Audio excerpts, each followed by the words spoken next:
السلام عليكم ورحمة الله وبركاته. كسر دو كنالك حرير تكنولوجي. حمات عشر كأنه كسبسين يا هاي سيدا بينو شاشة دا كمبيوتر كأنه قدي كرينا ميت اتش دي كواليتي مررك قار وحينو عرقنا براوسر كان استعمالني اما فيديو وين داونني isagoo aan HD hayn ama cadaan ku jiro marka badanka kuma xidna wallpaper-ka waxa ku saaran ama shaashada waxa ku saaran haduu cad yahay daawasho waan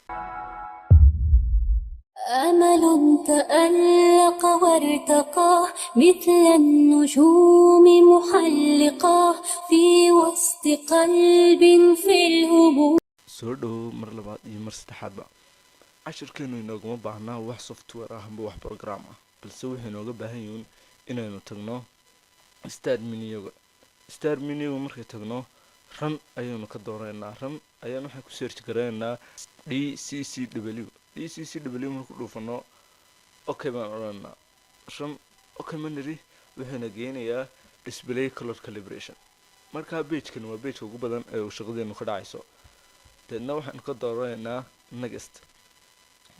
markaan ka doorano waxay noo soo saarayaa haddana page-ka kale waxaad oranaysaa haddana next markaad tiraahdid haddana waxaad malanaysaa inuu imika 15 yaroo cad noogu soo kordhiyay shaashadeena next waa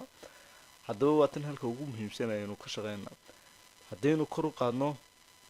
aan bahalka ersaa u jiidno iftiinku nagu badanayaa imika farteena waxba ka arki maysid oo qoraalkeena cadaanka ku batay marka hoos baynu u dhigaynaa hoos markaynu dhigno wuxuuna tusayaa sidii hore si ka qurux badan